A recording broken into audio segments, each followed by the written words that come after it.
Buonasera a tutti. That's about all the Italian that I know. So we're here today to talk about courage. What is courage? I think, we've been through many different speeches today about what courage can be.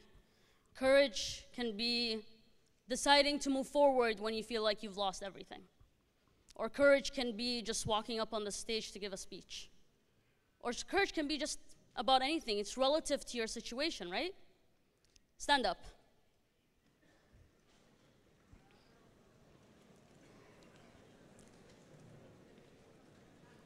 Now, look around you.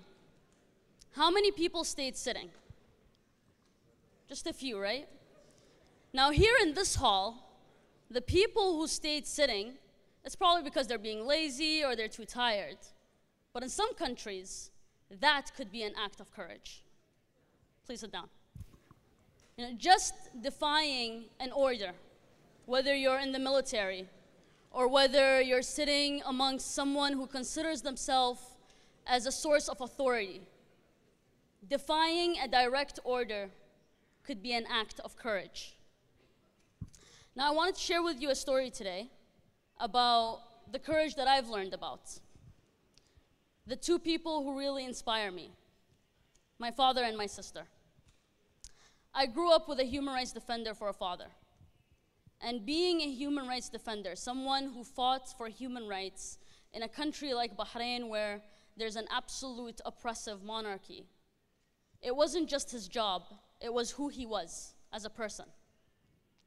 And he knew that there were risks that go with this job. The fact that he fought for human rights meant that he could be arrested. It meant that he could be tortured. It meant that he could be killed. It also meant, and this is where most people don't think about this, being a human rights defender in many countries takes so much courage because you're not just putting yourself at risk. You're putting everyone you love at risk.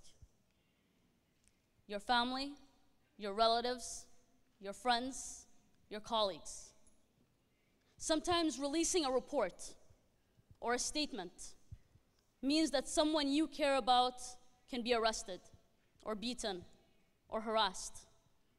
And I remember my father used to come home from protests in Bahrain, and he would have marks of beatings all over his back.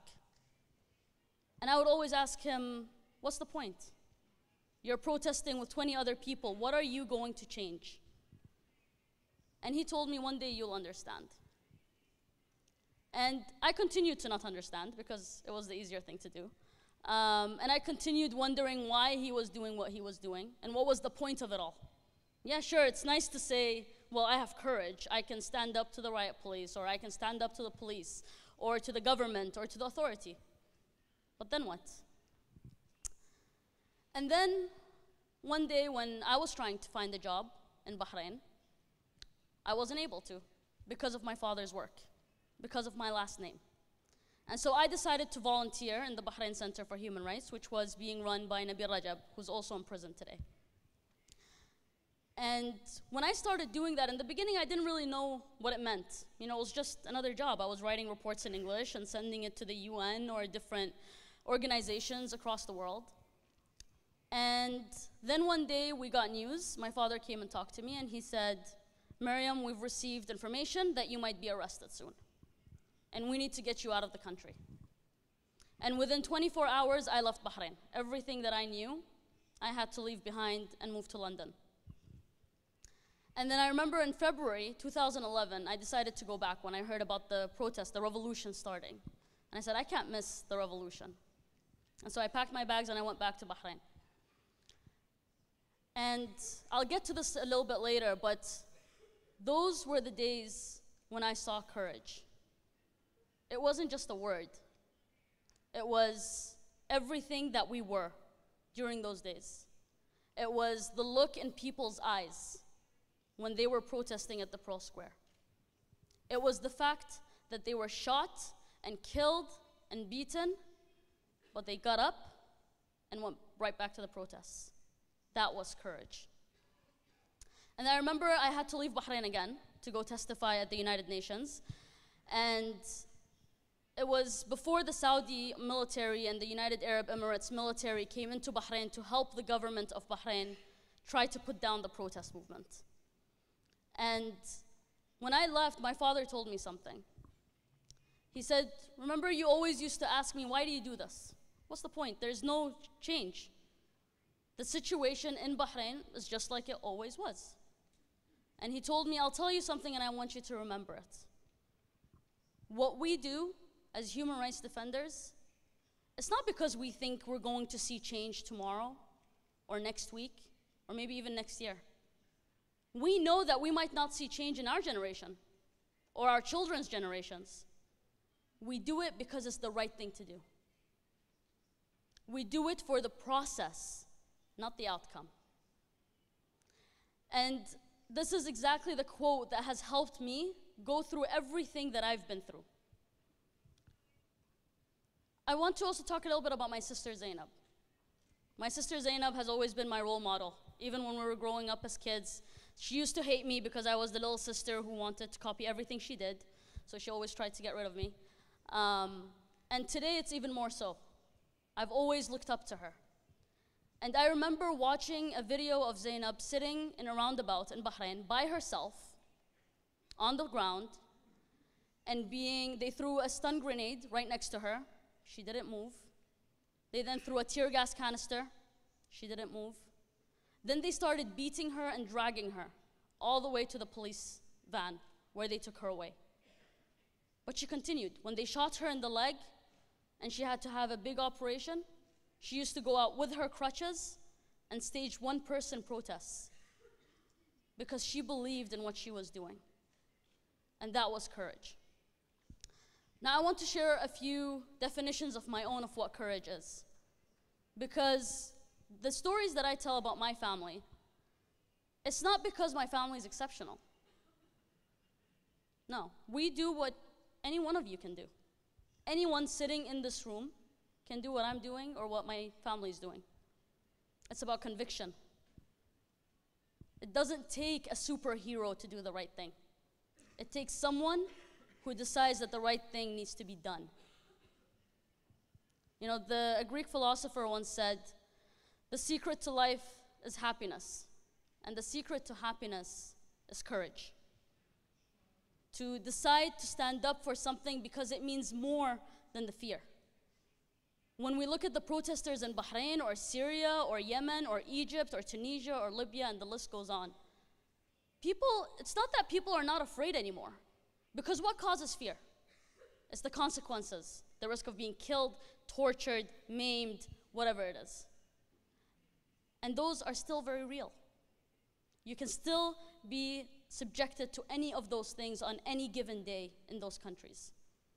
Courage is deciding to move forward despite the fear, despite the risks, deciding to keep going. Now, like I said, I wanted to share a few definitions. What is courage? Courage to me is the teenage boys who continue to go out on the streets every day in Bahrain after they saw their 14-year-old friend get shot in the head with a tear gas canister and killed. Courage is the mother who takes to the streets in Bahrain and stands in front of the riot police to try and free the young man that they've arrested. And sometimes courage isn't something that we all might see. It can happen in the quietest, darkest places. I remember someone told me a story about my father. He was in the cell next to him, and he said that during one of the torture sessions, after my father was being tortured, he turned to the man next to him, and to the man who was torturing him, and he said to him, "I forgive you." That's courage. Courage isn't necessarily just standing in front of the guns. It's the courage to be the better human being. It's the courage to do the right thing. Courage is all these people taking to the streets despite knowing the risks. Courage is the woman who decides to go and read a poem on a stage that criticizes the king, and then having to pay a heavy price for it. And like I said at the very beginning of my speech, courage can have so many different faces. But the question here is, or the point here is, we shouldn't make courage exceptional. We shouldn't say that that person is so courageous, he's an exception. No, we should make that the norm. The exception should be people who are not willing to be courageous. Now, I'm thankful that I don't have to have the courage to walk on a tightrope in the middle of the air, because I don't think I can do that.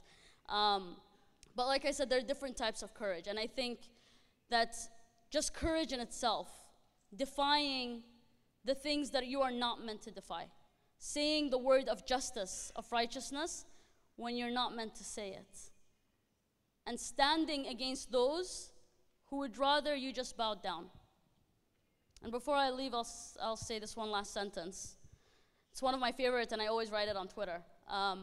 They say, ask not why the oppressor oppresses, but ask why the oppressed bow down to the oppressor. Why is it that in everyday life we prefer to bow down and be walked over rather than stand up and fight for what we know is ours? Grazie mille. Thank you.